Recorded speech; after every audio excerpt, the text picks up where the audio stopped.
First green common, Rubblebelt Maverick. This is a single green mana for a 1/1 human detective. When it enters the battlefield, you surveil 2. You can pay a green to exile the Maverick from your graveyard, put a +1/+1 counter on target creature, activate that only as a sorcery. I like this thing. Yeah, it's cool. It's getting quite a bit, Yeah. quite a bit for 1 mana. Yeah, like Surveil 2 is worth quite a bit, especially on a 1-drop where you can kind of sculpt out your hand. Like you can keep, one landers with this probably and still be okay. And then putting cards in the graveyard to be able to collect evidence is fantastic. And then this thing exiles itself from the graveyard to trigger some of your green-black cards. Yeah. This thing does a lot. Does it all, yeah. All for very cheap, too. Yeah, so like as we mentioned with some of these other ones, like sometimes you'll just mill this and you get a little counter for free. Yeah, I like it a lot. Like it's hard to give this like more than like a C+, I would say, but I think C+ is where I would land. Yeah. That's right. That's what I wrote down as well. Great. I'm with you there. What's up next? Next is Pick Your Poison. Green mana for a sorcery, and you can choose one. Either each opponent sacrifices an artifact, or they sacrifice an enchantment, or they sacrifice a creature with flying. Yeah, Stone Rain for the for the artifact land for 1 mana. Yeah. So this is a. I don't think we have real reason to believe this is anything more than a sideboard card, though. I am going to main deck this card. Oh, let's hear it. Yep. I just think like I could be wrong about that because a lot of the enchantments are like cases which provide ETB value. So those aren't maybe the best to hit, but the modality on this is pretty strong, and there's a good mix of all 3 of those. Yeah. Right? There's a bunch of artifacts, there's a bunch of enchantments, there's a bunch of creatures with flying, and when you combine all 3 of them, even though the counter argument to this is like if your opponent makes a Thopter, then 2 of the 3 modes are already like obsolete type of thing. So there's a risk there, but I do think that I am going to main deck one of these a good amount of the time. Yeah, I think there's always a good distinction to be made with these kind of cards of like you actively want to main deck one, or like you could main deck one. It wouldn't be the worst, right? And you're more on the side of like the first one there that you feel, at least right now, that like you're like, I'm gonna try main decking one. Yeah, I'm gonna go all the way up to like I play some D level cards, but I'm gonna go all the way up to C- for this thing. Sure. Yeah. No, I was just gonna give it a sideboard grade, but I'll join you there. Okay. What's up next? Next, we have Nervous Gardener, 1 and a green for a 2/2, but it also has Disguise, which you can flip up for a single green mana. And when you do turn it face up, you search your library for a land card with a basic land type, reveal it, put it in your hand, and shuffle. Yeah, good card, and I like that they say basic land type because it works with the rare dual lands, which you're going to see like not that infrequently in packs. 1 out of every 6 packs. So that means 4 in each draft on average. But yeah, this is just a really good card. Okay, I want to know. Okay. If you have a 3-drop in hand, aside from this, are you playing this as a 2/2 for 2? I mean, if I don't have another 2, probably. Yeah, I think so, right? Yeah. But it's kind of borderline. Like the formats, it probably by the end of day 1 or day 2, you'll know if that's correct or not. But it's not great on as a 2/2 for 2. No, yeah, it's not. Even if it had like a little ability here and there, like just a vanilla creature. Yeah, and then the flip side, 4 mana for Civic Wayfinder is also a little on the steep side. Sure. So I think this card's okay, but I don't think it's great. Yeah, no. I think I agree. I think my words they came in a little bit hot. I was gonna give it a C+. I don't know if you'd go a little higher or a little lower. Yeah, I'm gonna go lower. Just a C. I'll give it a C. Okay. Yeah. Cool. We're going to Tunnel Tipster here. This is 1 and a green for a 1/1 Mole Scout. Taps out a green mana, and it says at the beginning of your end step, if a face down creature enters the battlefield under your controller's turn, put a +1/+1 counter on Tunnel Tipster. Yeah, in terms of things you can do on turn 2, this is maybe one of the best ones. Also, really nice curve of this into the card we just saw, right? Just going like, yes, yeah, this into you get a counter and you can flip it up right away. That's kind of nice. For sure. Yeah. Yeah, And there is, even though a lot of things have disguise and are castable on 3, there are a good amount of 4 drops that you are going to be happy to right. curve into. Yeah, I think this card's going to be pretty good. Like I'm usually a little bit lower on like the 2-mana dorks than a lot of people, but I think this one's pretty good. Yeah, like it only adds, it doesn't, fix your mana. Sure. It doesn't, it's like a horrible top deck. It doesn't grow it as your top deck. You really want to play it from your hand in the start of the game. Yeah. But I'm gonna give it, I think it's probably still just a C. Yeah, I still was gonna go like I was gonna go C plus, kind of like the last one. Okay. But yeah, I like it. All right, what do we have next? Next is Vitugazi Inspector. 1 and a green for a 1/3 elf detective. As an additional cost to cast this, you may collect evidence 6. It has reach, and when it ETBs, if you collected evidence, put a +1/+1 counter on target creature, and you gain 2 life. Okay. So again, you're not gonna want to play it as the 2-mana 1/3 reach very often. It's just like not a great stat line. Right. But I do like when you get to kick it, when you get to collect evidence. Like it's like a 2-mana giant spider gain 2 life in some ways that got some flexibility where you put that counter. Yeah, it's almost like what was that card? Sarah Evangel or something, where it's like a big creature that costs 2 mana, but you can't play it for the first 3 turns. Oh, Sarah Avenger? Yeah. Yeah, Sarah Avenger. Yes, I think of it kind of like that, where Yeah. you really do want to be collecting evidence for this, but once you do, it's not bad. Yeah, there's a lot of, there is actual split cards in this set. There's a lot of modal cards where it's like, you can do this or do that, do this early, do this later. Like, all the disguise creatures are like that. I think one of the puzzles to figure out when you're evaluating cards, just like, we mentioned this earlier, but just to tie this all together, just how often are you doing one mode over the other? And I think for this card, it's like, 20-80 split or something. Like, you really want to be collecting evidence on it. So it's probably almost like a green-black or a green-blue card. Yeah. Like you're not going to play it in anything else. No, I agree. And for their C-? Yeah, I was going to give it a C. Yeah, C in the decks that care about it. All right, we got Fanatical Strength up next. 1 and a green for an instant. Target creature gets +3/+3 and gains trample till end of turn. We just saw this one in staggering size, and I can't imagine it's going to be that much worse. No. Yeah, staggering size was really good. This is probably still going to be pretty good. C+ type of thing? C+, exactly. Yeah, for your rule smashy decks. Airtight Alibi. 2 and a green for a flash aura. When it enters the battlefield, untap enchanted creature. It gains hexproof until end of turn. If it's suspected, it's no longer suspected. And the enchanted creature gets +2/+2 and can't become suspected. Yeah, so a lot of things that give hexproof. Yeah, true. In this set.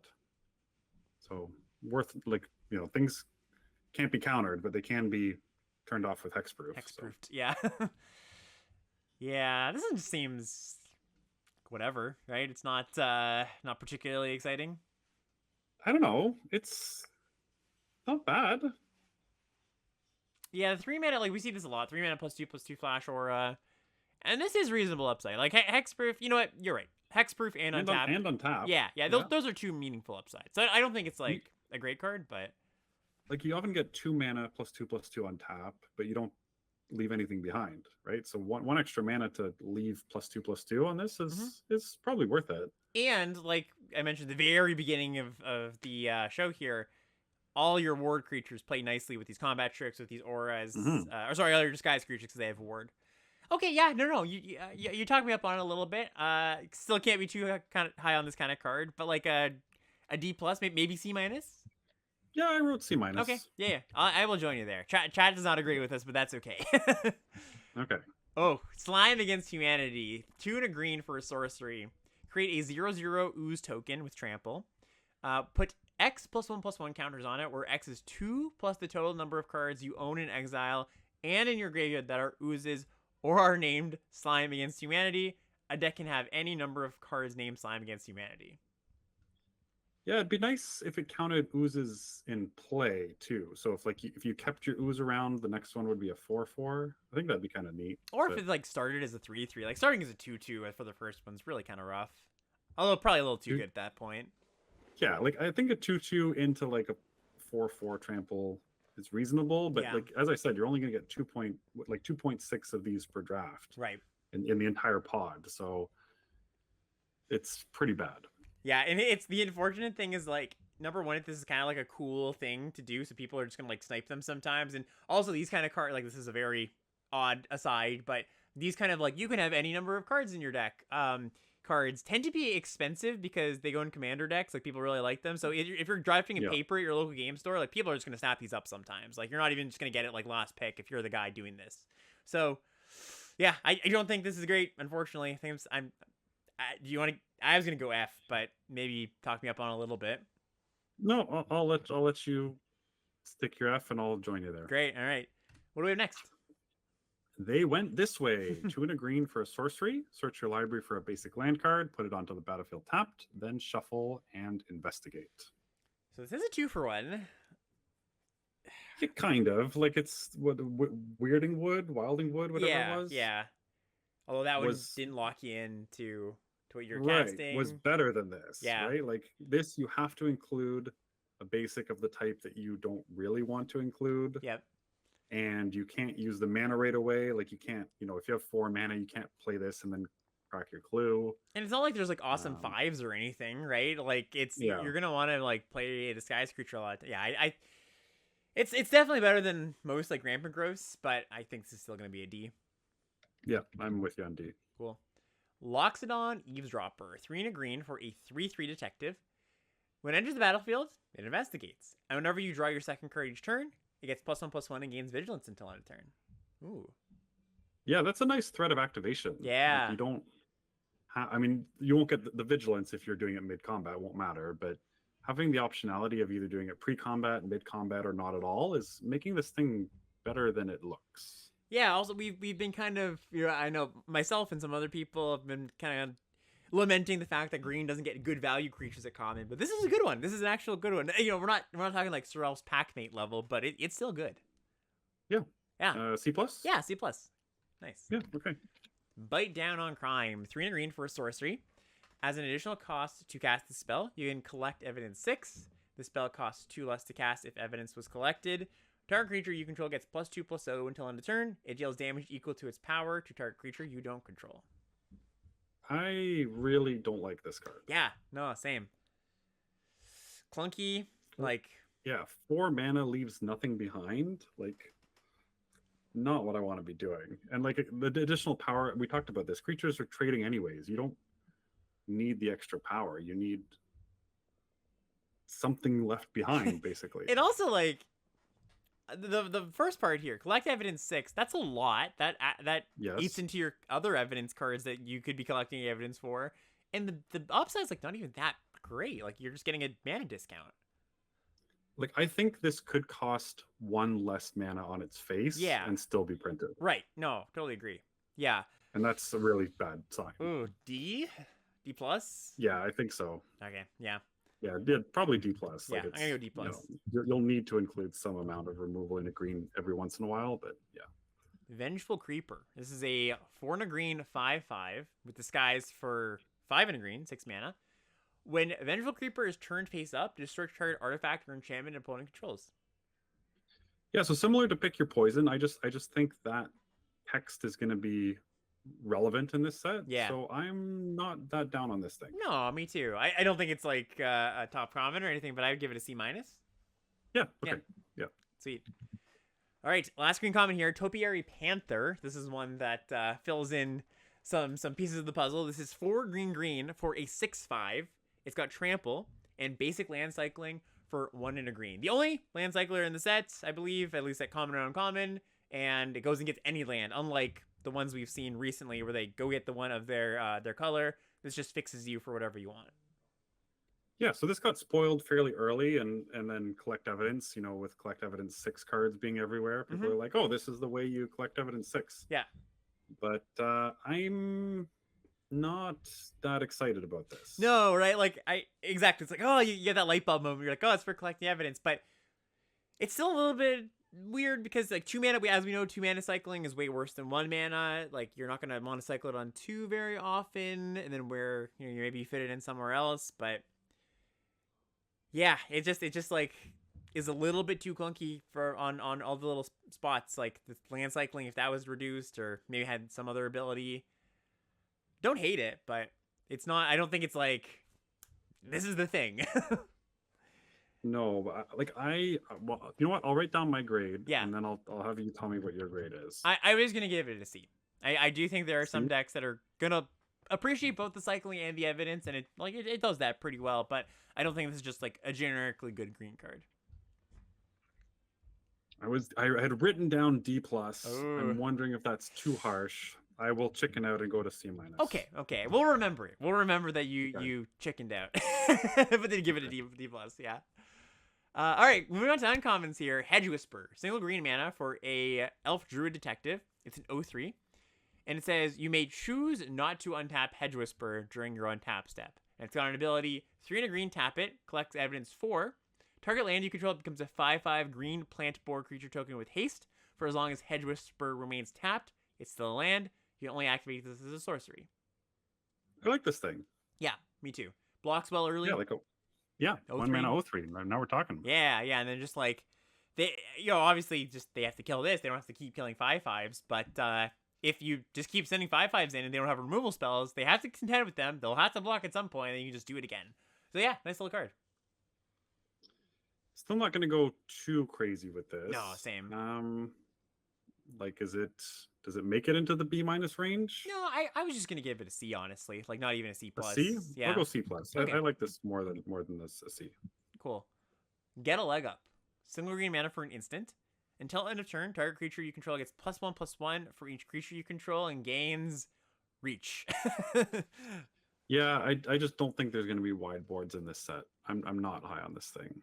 What about like green white or green red? Like I guess green red not so much, but like a green white deck. Can't see it. Well, so in Brothers War we had Giant Growth, Mm-hmm. right? +3/+3 for 1 mana, and it was fine, but it wasn't great. And so, how often is this even going to be a Giant Growth? Like, Yeah. way less than half the time. Right. I do like the idea of comboing it with the +3/+3 trample trick, but it's not that exciting if you're not going to get more than like +2 or +3 on it. Yeah. I do still think there's hope for this as a green and white card. I will say I think I've still got hope as it's not just like a bad Giant Growth, but I think on average in the draft you're not going to want it. Like I would treat it as a green and white card. Okay, I'm going to give it a D. Oh, sorry, what was that?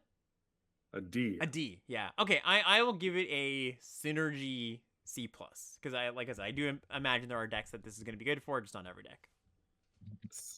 Synergy is a weird thing for a thing that just wants creatures, but okay. I will give you a synergy C plus. Well, the go wide creatures. All right, what's up next? Next we have Hard Hitting Question. Green mana for a sorcery, and it's a punch. The creature you control deals damage equal to its power to a creature or planeswalker you don't control. Okay, so it's kind of like a prey upon, but it's better. It's a bite, not a fight. But way better. Yeah. Nice. Yeah, this card's actually good. Yeah, it's really good. Good green remove spell. B? Yeah, I'll just give it a B. Sounds good. All right, sounds good. Yeah. Great. All right, last of our clue equipment here, Rope. Single green mana. Equipped creature gets +1/+2 and has reach and can't be blocked by more than one creature. Equip cost is 3. It's kind of hefty. And sack it to draw a card for 2 mana. Yeah, that text of boosting something and making it unable to be multi-blocked is quite good. The Yeah. Equip 3 on this is brutal. That really kills it, I think. Yeah. Yeah, I like the text. Like honestly, this isn't my first time reading the card, but as I was reading, I was like, wait, do we not like this one? Then I remembered why we didn't like it when we got to the Equip 3. Yeah, no, I think it's just another D. I was gonna go D minus. D minus, yeah, sure. Okay. We've got skips through. Aftermath Analyst. 1 and a green for a 1/3 detective. When it enters the battlefield, you mill 3 cards, and you can pay 3 and a green to sacrifice the Analyst. Return all land cards from your graveyard to the battlefield tapped. Yeah, this thing's cool. Yeah. It's also nice with the Evolving Wilds. Yeah, that's kind of cool. Mm-hmm. Pretty powerful, actually. Yeah, just feeling your cards that do things in the grave, feeling your evidence stuff. I think there are going to be games where you do activate that ability, like you block sack, bring back 3 lands or something, get to have a pretty explosive turn the next turn. Yeah, I do like that. Unlike LCI, there's very few cards that say, "Do this as a sorcerer." Yes, definitely. You let us leave up our disguise costs and other things too. Like, thank you. Yes, exactly. I think that was probably a conscious decision. Yes. Yeah, I do like this card. Again, like there's a pretty clear divide I think between like the aggressive green cards and the controlling green cards. This is obviously the controlling one, but in your black green, blue green decks, I would give this like C plus. I wrote C. Okay, But yeah. sure. Yeah. Okay. All right, what do we have next?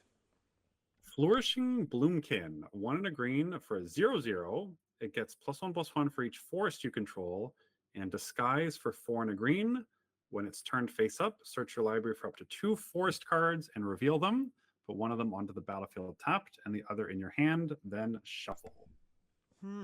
Okay, so it kind of reads like it wants you to be mono green, but I don't even. Yeah, so we talked about mono red and mono white, and maybe mono green's going to be a thing. Yeah, maybe too. But even still, even if you're not, like, let's just say you've got 2 forests in play by turn 5, right? You're kind of on the lower end of that split, and you flip it up. It's a 3/3 that draws you a land. Not fantastic, but you could play it in like a not close to mono green deck. I think you want to aim for mono green, but it's not the worst. Yeah, and like having this really makes you want to pick one of those rare lands. Right? Yeah, like that's a great point. Plains or a forest island, because then you can stay kind of mono green, and this not only like it gives you an additional source of that color. So it could be like, again, even if you're not quite mono, if you have like 10 to 13 forests, and you can maybe even boost that higher with some of the dual lands, I think this thing's going to be pretty good. Yeah, I do like this card. So almost like a split grade. So if you're close to mono green, or like, like 11, 12, 13 sources, card's really good, right? Like it's going to be a large creature. Yeah. It's going to be like it's like if you're mono green, this is like an A-. Yeah, no, the card's fantastic. If you're a split down the middle, like 9/8 deck, probably like a C minus. Like a C minus. Yeah. So you want to what grade are we giving? Yeah, I guess build around A minus is probably what I'd give, and then like slash C minus or whatever. Yeah, cool card. Yeah, really neat. Pompous, and it's also nice. Sorry. No, you're gonna say. Go. We're almost done. Okay, we're almost done. Sure. If you want that Mark's opinion, you'll have to ask him later. Pompous gadabout, 2 and a green for a 4/2. As long as it's your turn, it has hexproof. And it can't be blocked by creatures that don't have a name. So what creatures don't have a name in this set, Mark? Well, the disguise. Yeah, that's kind of the joke here. So although it'd be kind of cool if you needed to be like a legend with like a comma. Oh yeah, that'd be cool. Yeah, that'd be really cool. Yeah. Can't be blocked by non-legends. That'd be really sick. It's just a body though. Yeah, it's just a body. It is hexproof and unblockable sometimes, but like, yeah, whatever. C. Nice with the staggering size. Yeah. C sounds about right. Cool. Sample collector, 2 and a green for a 2/3 detective. When it attacks, you can pay. You may collect evidence 3, and if you do, put a +1/+1 counter on target creature you control. Yeah, 2/3 body for 3. Haven't seen very many of these. No. Also a detective. But it's a good body. It's that's a nice stat line. I think this card's pretty good actually. Like attacking, attacking, putting a counter. Kind of reminds me of Thriving Rhino for those who played Kaladesh. And yeah, it's repeatable. You can put it on something else. Yeah, I do actually like this one quite a bit. It's a little more of an aggressive card than you might think for your evidence decks, but it's not even like that bad. Like if this attacks and puts a counter on your blocker, the turn it comes in, like your blocker then is a little bit better. Yeah. Do you think this makes it into the B range? Into the B range? No. I wasn't. I added like a C. Okay, I was gonna give it a C plus, but okay. Yeah. Just, chat's asking me, is 2/3 a good body? Yeah, we're talking specifically in this format where people are gonna be playing 3-mana 2/2s a lot of the time. All right, what do we have next? I think our last case. Case of the Trampled Garden, 2 and a green for a enchantment case, of course. When it enters the battlefield, distribute 2 +1/+1 counters among 1 or 2 target creatures you control. To solve, creatures you control have total 8 power or greater. And once it is solved, whenever you attack, put a +1/+1 counter on target attacking creature, and it gains trample until end of turn. So that solve condition is, I believe, a little bit easier than it might seem. Like 8 sounds like a big number, but we've had mechanics that ask you to count to 8 before, and it always turns out to be a little bit easier to get to 8 than you might think. Yeah. Okay. Because I was in the camp that I was like, okay, you need a lot of, like, again, if things are trading, then if you never solve this, it's just 2 counters for 3 mana. Right, and that's not good. You need to be able to solve. This isn't like some of the other ones, like the red one, where you're just happy if you never solve it. So like, you play a 2, you play your disguise creature. Maybe this is a double spell thing on turn 5. Like, you're gonna have 8 power. Are you not attacking and blocking? No. Sorry. Creature? You're right. I'm not trying to like say you're not going to be trading off things, but like, if you trade off like one thing, you have this in your hand. You're like, okay, I trade off here. On that double spell turn, like it's not that unlikely you're gonna have 8 power, especially because you can cast a combat trick and it'll trigger this too, right? Like, cast combat trick, that's true, survives 8 power. It's not like, yeah, I agree with all the trading stuff. It's not trivial, but I just don't want people to look at 8 and be like, oh, that's a lot, right? It's a little bit less than you might think. Okay, you've talked me up a tiny bit. I still don't think it's very good though. Like as a card, just like the whole card. Yeah. Yeah, I think I come down on that side too, because the solved ability is like, okay, plus I'm just gonna counter on a target attacking creature. I guess, then again, that is we've had, what was the one from Strixhaven? That one untapped, of course. But there have been cards where when you attack you get a counter, and those have been pretty good. Sparring Regimen? Sparring Regimen, yeah, that's the one. Yeah, the card was broken. Yeah. Not this card, of course. But I said it didn't look that impressive, but it's not that bad. I'm okay. I was pretty down on it, and you've talked me to the point that I think this thing could be mid. Could be mid. All right, we talked him up to mid, folks.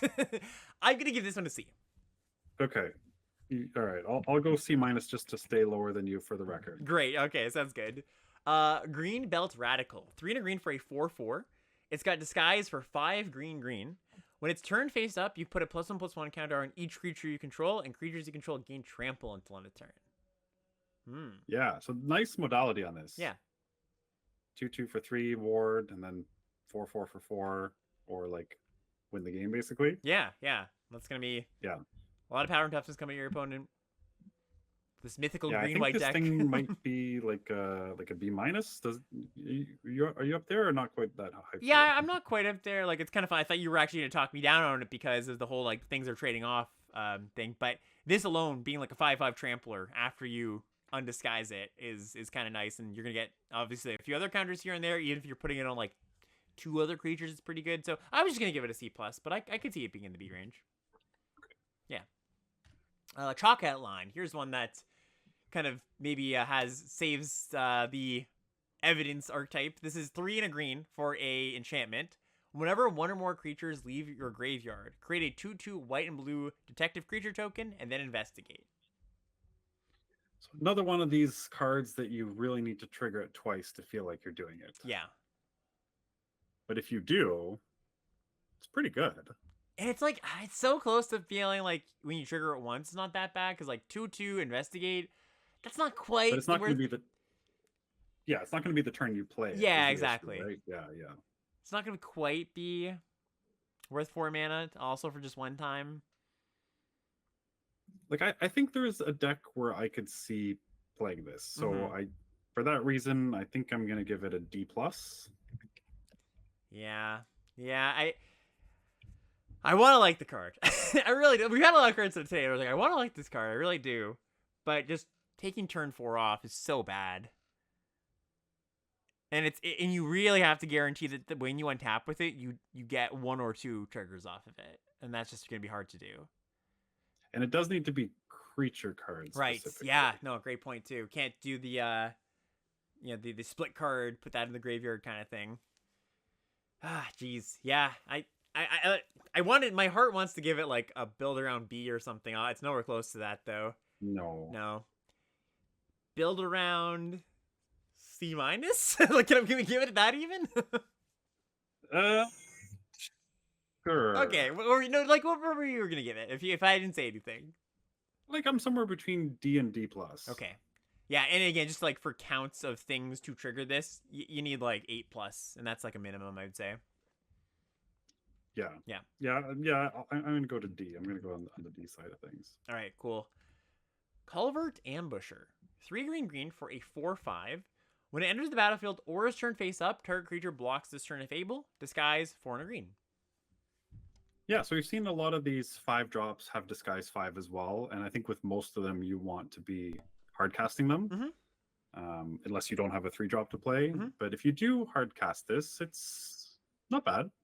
Yeah. Yeah, it's a solid creature. I think it's about a C. Like it's not, you're not always gonna be able to set it up to do the thing, but when you do, it's pretty good. So it balances out to like, yeah, about a C for me. Cool. Sure. Yeah, I can join you at C. This is a funny one. A Killer Among Us. 4 and a green for an enchantment. When it enters the battlefield, you make a 1/1 white human creature token, a 1/1 blue merfolk creature token, and a red goblin token. 1/1, of course. And then you secretly choose human, merfolk, or goblin. It has the ability sacrifice a Killer Among Us, reveal the chosen creature type. If target attacking creature token is the chosen type, put 3+1/+1 counters on it, and it gains death touch until end of turn. So yeah, this thing, like, it seems, even though you're not usually going to disguise what creature you've chosen, Yeah. I think it's still very good. Wait, Like, you if mean you like, just choose human, Right. right? Even if it was like face up, like Okay. let's say your opponent knew you. I see what you're human, saying. Yeah, right? yeah. They have to. Yeah, I see what you're saying. Next turn, you're probably just attacking with the one that you named, Right. right? Like, because it's pretty bad to if your get too stuff gets eaten. eaten. Yeah. So you're just gonna like attack with one of the tokens, and your opponent's gonna be like, "Oh, it's probably that one." Or you send in the 1/1 with for no that you didn't choose for no real reason. Yeah, against better players, there's certainly some like leveling. You can try Yeah, and do yeah, with yeah. this. But even if it's face up, you're getting 2 1/1s and a 4/4 that temporarily has death touch, and like a 5-drop in your graveyard Right. enchantment. Yeah, like forget about all the mind. Exactly. I think this boils down to forget about all the mind games, whatever. You're getting 6/6 worth of stats over 2 turns, right? Mhm. And stabilizing 3 tokens. Yeah, I do actually think this card's pretty good. Yeah, it's. I'm racking my brain between B- and C+, and I think I'm gonna lean on C+. C+. I was gonna go B-. For Okay. this. Yeah, cool card. Definitely a fun card. Mhm. And we've made it. We finally made it. Glint Weaver as our last card. 5 green for a 3/3 reach creature. When it enters the battlefield, distribute 3+1/+1 counters among 1, 2, or 3 target creatures. Then you gain life equal to the greatest toughness among creatures you control. Oh yes, please. Yeah, I love this card. great card. Yeah. Oh, so good. End on a good This one. is what I want to be doing in this format. I just want to survive till I cast this and then take over the game with this thing. Yeah, we've seen this kind of creature before, like the big green thing that gains life.